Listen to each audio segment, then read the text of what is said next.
வணக்கம் தலைமைகளே. தாக்குதலுக்கு உள்ளானது Iran. Iran மீது இஸ்ரேலிய போர் விமானங்கள் அதிபயங்கர தாக்குதலை நடத்தி கொண்டிருக்கிறது. இன்றைக்கு சனிக்கிழமை ஈரான் மதவெறியன், வெள்ளிக்கிழமை வெறியன் அலி கொமேனியின் பங்களாக்களில் ஏவுகணை தாக்குதல் நடத்தப்பட்டிருக்கிறது. அவனுடைய கதி என்ன என்று தெரியவில்லை. ரொம்ப சீக்கிரமாக பேசுகிறேன், டூ இயர்லி அப்படிம்பாங்க. இவ்வளோ துரிதமாக நான் என்றைக்குமே பேச மாட்டேன். அந்த செய்திகள் இன்னைக்கு சனிக்கிழமை நடக்குது அப்படின்னா ஞாயிற்றுக்கிழமை திங்கக்கிழமை அதை பற்றி பேசுவது என்னுடைய வழக்கம். ஆனால் மாறாக இன்னைக்கு நான் பேசுகிறேன். என்னுடைய உள்ளம் மகிழ்ச்சியில் துள்ளி குதிக்கிறது. உண்மையாகவே அவ்வளோ சந்தோஷத்தில் பேசிக்கிட்டு இருக்கேன், அவ்வளோ வெறித்தனத்தில் நான் பேசிக்கிட்டு இருக்கேன் இந்த பதிவை. அதனால தான் அவ்வளோ சீக்கிரமாக உடனே இந்த பதிவை உங்களுக்கு கொடுக்குறேன். நான் சொல்லியிருந்தேன், இந்த மாதத்தில் பிப்ரவரி மாதத்தில் நிச்சயமாக ஈரான் தாக்கப்படும். அலி கொமேனியின் முடிவு மிக வலி மிகுந்ததாக இருக்கப்படும், அவன் கொல்லப்படுவான் அப்படின்னு இந்த மாதத்தில் நான் அறிவிப்பேன், உங்கள்கிட்ட பேசுகிறேன். பிப்ரவரி தொடக்கத்தில் இன்னைக்கு நான் அதை 100% நான் பேசியது நடந்திருக்கு அறிவிக்கிறேன். ஈரான் கடுமையாக இஸ்ரேல் போர் விமானங்களால் தாக்கப்பட்டிருக்கு. அலி கொமேனியின் பங்களாவில் குண்டு விழுந்திருக்கு. அவருடைய கதி நாளை தெரிய வரும். உண்மையாகவே அவ்வளோ பெருமையாக இருக்குது. என்னை நான் பாராட்டக்கூடாது, ஆனாலுமே என்னுடைய பதிவை பார்க்குறவங்களை சரியான முறையில் வழி நடத்தி செல்கிறேன் என்ற பெருமை எனக்கு இருக்கு. இந்த ஈரான் மீது தாக்குதல் நடத்துவது எப்போதுன்னு சொல்லி இஸ்ரேல் ஜெருசலேம் போஸ்ட் அவங்க என்ன பண்ணாங்கன்னா, ஏஐட்ட செயற்கை நுண்ணறிவுகிட்ட கேள்வியாக கேட்டாங்க.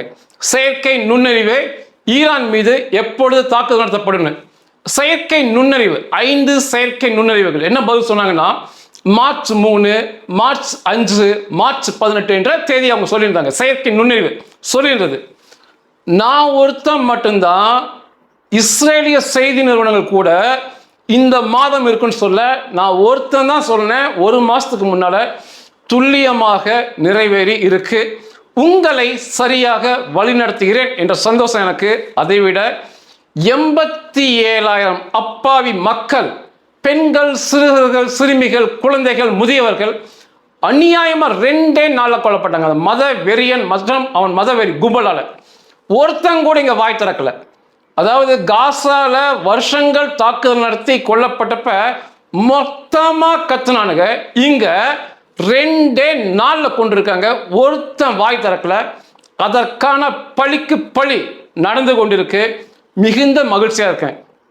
ஒரு ஈரானிய பெண், ஈரானை சேர்ந்த பெண், ஈரான் மீது இஸ்ரேல் போர் விமானங்கள் தாக்குதல் நடத்துது, அந்த குண்டு விழுகுது. அதுக்கு அவங்க எவ்வளோ சந்தோஷமா எவ்வளோ சிரிச்சு பேசுறாங்கன்னு சொல்லி பாருங்க. அந்த வீடியோ மட்டும் இணைக்கிறேன். ஒரு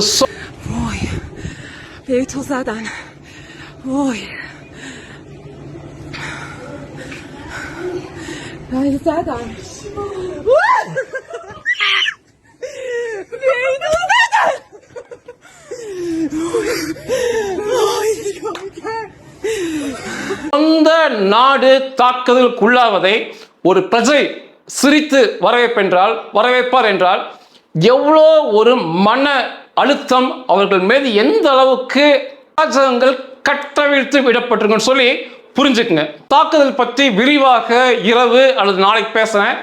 மொசாத் செய்திகள் என்ன சொல்றாங்க அப்படின்னா, 2 அலை தாக்குதல்கள் இஸ்ரேலிய போர் விமானங்கள் மற்றும் அமெரிக்க போர் விமானம் கலந்திருக்குன்னு சொல்றாங்க. ஆனா இஸ்ரேலிய போர் விமானங்கள் தாக்கியது உண்மை. 2 அலை தாக்குதல் முடிஞ்சிருச்சு. முதல் அலை தாக்குதல் முழுக்க 30 தனிப்பட்ட நபர்கள், ஈரான் அதிபர் மதவெறியன் அலி கொமேனி உட்பட அவன் தளபதிகள், அவன் அடிவழி உட்பட 30 பேர்த்துக்கு 30 பேர் வீட்டுக்குள்ள ஏவுகணைகள் போயிருக்கு. அந்த 30 பேர் யாரு, அவன் பெயர்கள் எல்லாமே நாளை அதுக்கு அடுத்த நாள் தெரிய வரும். ஆனால் முதல் அலை தாக்குதல் என்பது தனிப்பட்ட 30 நபர்களுக்கு வைக்கப்பட்ட குறி சிதைக்கப்பட்டிருப்பார்கள். 1. 2வது அலை தாக்குதலும் முடிஞ்சிருச்சு. 2வது அலை தாக்குதலில் அந்த நீதிமன்றங்கள், அதாவது அலி கொமேனிக்கு என்ற ஒரு நீதிமன்றம் இருக்கு, அந்த நீதிமன்ற கட்டிடங்கள் சர்வதேச விமான நிலையம் ஈரான்ல, அதை ஏன் அடிக்கிறாங்கன்னா இந்த அலி கொமேனி நீ தப்பிச்சு போகக்கூடாது, அவனை சிதைச்சே ஆகணும்.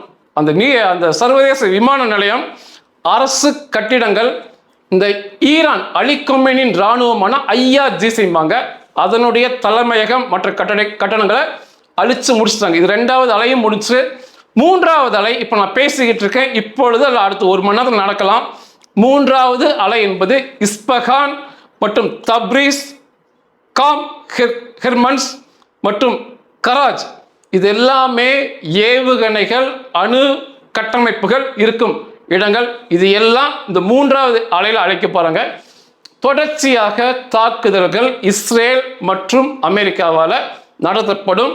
இதோட முதல் குறி அலி கொமேனியை கொல்வது, அவனுடைய ஆட்சி முறையை மாற்றுவது முதல்ல.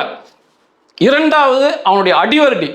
அவன் சொன்னதை கேட்டு 87,000 பேர்த்த கொண்டாங்க பார்த்தீங்களா, அவன் ஒரு தளபதி உயிரோடு இருக்க மாட்டான், கொள்றது 2வது. 3வது அவனுடைய இராணுவம், IRGC என்ற ஒரு இராணுவம் இனி இருக்கக்கூடாது. அது துணை கட்டமைப்புகள், துணை இராணுவம் எதுவுமே இருக்கக்கூடாது. இதெல்லாம் அழிக்கிறது தான் இந்த தாக்குதலுடைய குறி. மற்றபடி ஈரானுடைய எண்ணெய் வளங்களோ மற்ற ஈரானுடைய பிற செல்வங்களையோ அழிப்பது இஸ்ரேல் அமெரிக்கா தாக்குதலின் குறி அல்ல. நிச்சயமா இஸ்ரேலை எவ்வளோ நாளும் பாராட்டலாம். என்னால் நம்ப முடியல அவங்க நடத்த தாக்குதலை பார்த்து. நிச்சயமா இஸ்ரேல் என்பது, நான் கடவுள் மறுப்பாளனாக இருந்தாலுமே என்னை பேச வைக்குது.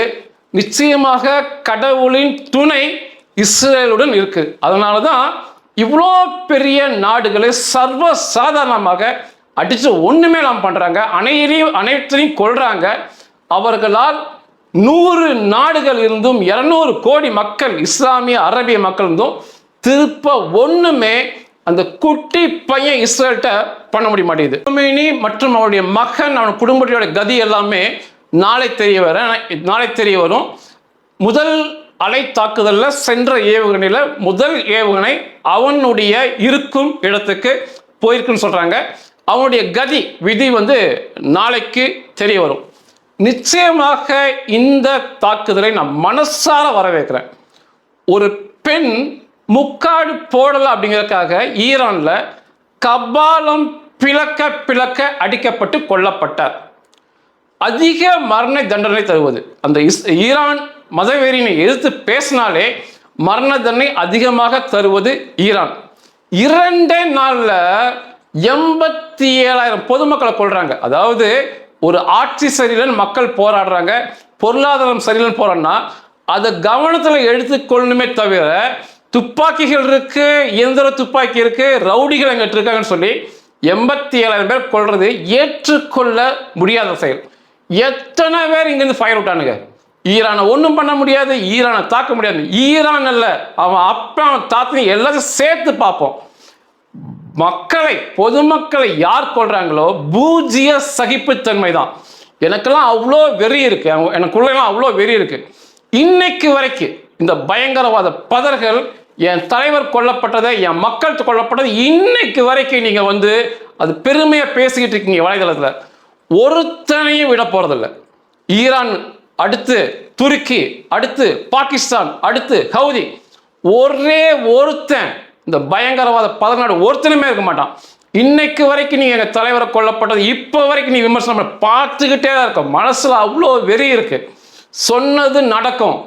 இந்த மாசம் தான் கடைசி நாள், ஒண்ணுமே இல்லாம அடிங்க பட்டையை கிளப்பிட்டு இருக்காங்க. இதுக்கு ஈரான் என்ன பதில் சொல்றாங்க அப்படின்னா, நாங்க எங்களுக்கு பொறுமைக்கு ஒரு அளவு இருக்கு, திரும்ப தாக்குதல் நடத்தும் அப்படிங்கிறாங்க.